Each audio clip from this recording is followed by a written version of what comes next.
থেকে ঢাকা মহাসড়ক শেরপুরের বিকল্প সড়ক হিসাবে নির্মাণ হচ্ছে ও সড়ক ও জনপথ অধিদপ্তরের আওতায় ময়মনসিংহ পর্যন্ত 52 কিলোমিটার সড়ক, 3টি বড় সেতু, 50টি কালভার্ট নির্মাণ করার জন্য ঠিকাদার চুক্তি করেন। চরের মানুষ বলেন, কালভার্ট নির্মাণ করা হচ্ছে, রাস্তার কাজও শুরু হয়েছে। তবে আগে আমাদের ময়মনসিংহ ও জামালপুর গিয়ে ঢাকা যেতে সময় লাগতো 8 থেকে 9 ঘন্টা, সেখানে এখন 3 ঘন্টার মধ্যে ময়মনসিংহ হয়ে ঢাকা যাওয়া সম্ভব। শেরপুর ময়মনসিংহ সড়কে শেরপুর অংশের কাজ চলছে, বাকি সড়কের কাজ শেষ হলে যাতায়াতের জন্য 5 থেকে 8 লাখ লোক নতুন স্বপ্ন দেখতে পারবেন। এই সড়কে সাগর ইনফো বিল্ডার্স লিমিটেড ও এনডিআই নামের প্রতিষ্ঠান বাস্তবায়নের কাজ হাতে নিয়েছেন।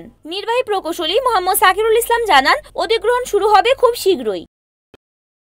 শেরপুর থেকে ময়মনসিংহ যে বাইপাস রুট হচ্ছে, এটা আসলে আমাদের চরাঞ্চলের কমপক্ষে 8 থেকে 10 লক্ষ লোকের যাতায়াতের উন্নত একটা মাধ্যম।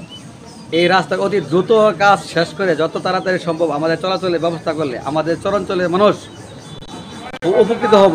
শুধু চরাঞ্চল না, এই জায়গা থেকে আমরা আশা করতে যে উত্তরবঙ্গের সমস্ত গাড়ি করে আমাদের শেরপুর হয়ে, চন্দ্রকোনা, নকলা হয়ে আমাদের ময়মনসিংহ এই যাতায়াতের শেরপুরের সাথে ঢাকার দূরত্ব আমাদের 2 ঘন্টা কমিয়ে আনা সম্ভব।